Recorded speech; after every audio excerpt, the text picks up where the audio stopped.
So today is the 1-year anniversary of the murder of George Floyd, who was killed by a former Minneapolis police officer, Derek Chauvin, who was surprisingly convicted of murder, making him a murderer.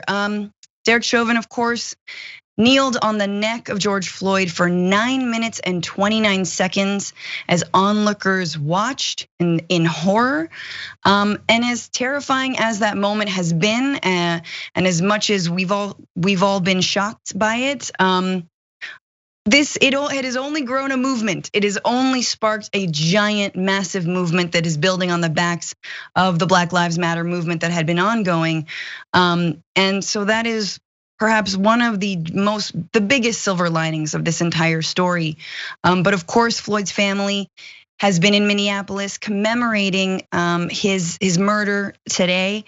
And also they're in DC visiting President Joe Biden, who did welcome them into the White House.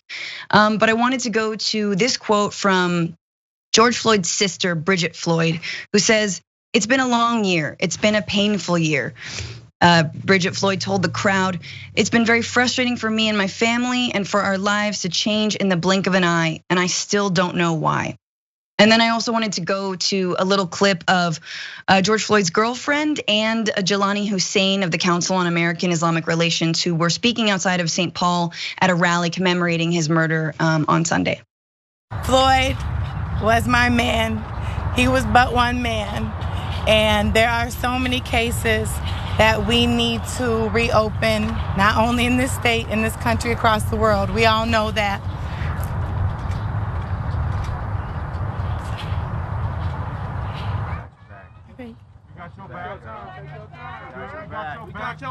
What I remind every single one of you is, Minnesotans, we have failed George Floyd. We have failed George Floyd's family. We have failed the countless families who are standing here because nothing has been done in this state. Right, so that was Jelani Hussein on the Council on American Islamic Relations with George Floyd's family outside of St. Paul. Just wanted to go to a quote from Reverend Al Sharpton, who was there along with the family's attorney, Benjamin Crump, saying, "We want something coming out of Washington. We want something that will change federal law. There's been an adjournment on justice for too long. George Floyd should not go down in history as someone with a knee on his neck, but as someone who broke the chain of police brutality and illegality." So here you have the family continuing to call for real reform, and yet so much truly has changed. It feels like we're living in a different, at least political atmosphere when it comes to the issue of police brutality and a racist institution. I wanted to get your thoughts, Dr. Rashad Richey, on this and the 1-year anniversary. Yeah, let me first say we're thankful for so many who continue to fight. The George Floyd family, hearts and prayers are with them. But let's be very clear about what happened. George Floyd was an unwilling, involuntary, sacrificial lamb. And this country is about to allow that lamb to be a rebel without a cause, because we have been unable to pass the George Floyd Policing and Accountability Act. That is justice. That's what justice looks like. And here's the other thing. We talk about the murderer that got convicted, Chauvin, but you had 4 monsters that killed George Floyd, not one. And we still need convictions for the other cops who were there, who aided and abetted in that particular crime. And that's something that we are unsure in the Black community if that will ever happen, if police officers will be held to that level of accountability. None of this is complex. America is saying, the sentiment of this country, I'm talking about the majority, they're saying we want police reform. 94% of Americans are for it. 58% of Americans say that it needs to be dramatic. Hell, even 51% of Republicans say that police reform has to happen. So the question is, how in the world, in a reality, political reality, social reality, policing reality, how is it that police officers are still immune to actual reform? And you have to look at police unions to get your answer. Police unions have become more powerful than the sentiment of the majority of American citizens. Absolutely. We played a clip yesterday of Tucker Carlson very upset that the Capitol Police were, in his words, using their political muscle to strong arm Republicans. And you're like, wait a minute, you're okay with this happening in literally every city and state across this country, police unions, strong arm policy all of the time. And yet when it comes to this one police force, because it doesn't fit within your narrative, of course you're against it. Because absolutely, the unions have an incredible amount of outsized force on this.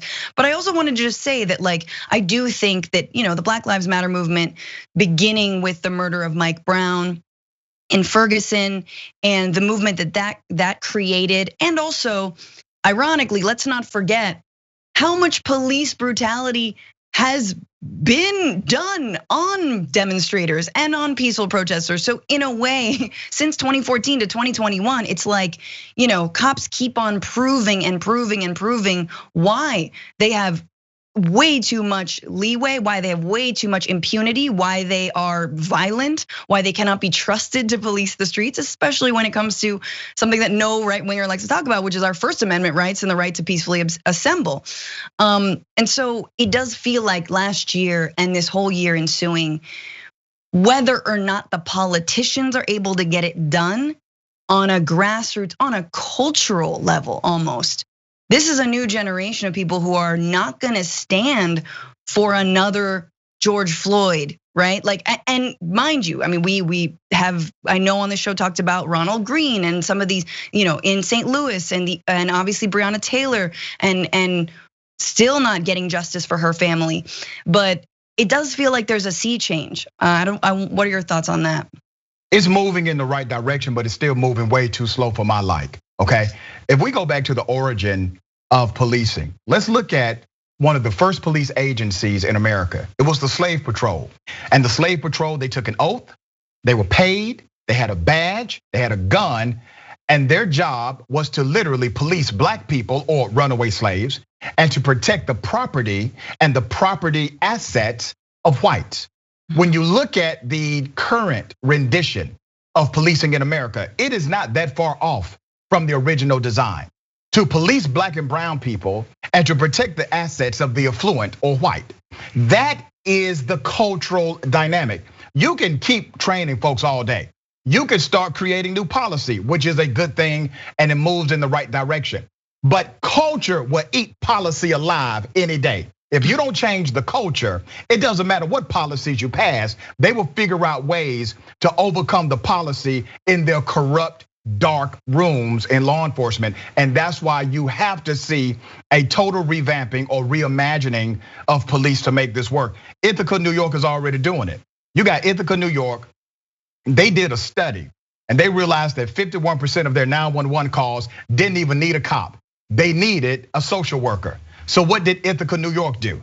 They decided to create a system so that every 2 cops that are dismissed or resign or transfer, 1 must be replaced with a social worker until they get their numbers up congruent to the societal needs of that local community. Wow. That is reimagining policing. I love it. I love that. And I mean, yeah, and to your point, look, the reason I think that so many are outraged is because we've seen body cam footage and we've seen cell phone footage, but body cams are a perfect example. This was a reform. This was supposed to prevent police from acting with impunity because they were being filmed by themselves. And look at Ronald Green. Look at what happened to him. Look at the way they brutalized him on camera and then tried to cover up. It doesn't matter if there's a camera there. Yes, there's evidence, that's great, but that is not saving lives. Yeah, from day one, I said, if we do this police camera thing, which I was part of that lobbying effort years ago when we started the conversation, right? I said, if you don't make it a felony, if a cop interferes with that footage or decides not to turn that footage over, you're going to have problems in the implementation of this new thing we call a body camera on a cop, right? You just had a situation where we know now in Louisiana, one of the cops who was under investigation just told the internal investigators, oh, I didn't have a body camera on that day.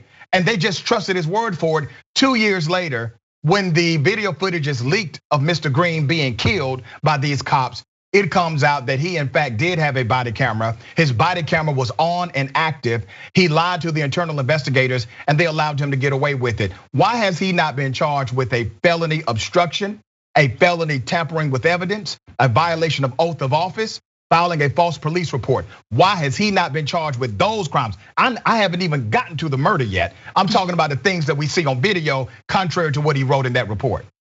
Right. I mean, and it's sad that like it has to be sometimes this technicality that will, actually get some kind of justice when it really should be a human rights issue of murdering an innocent man.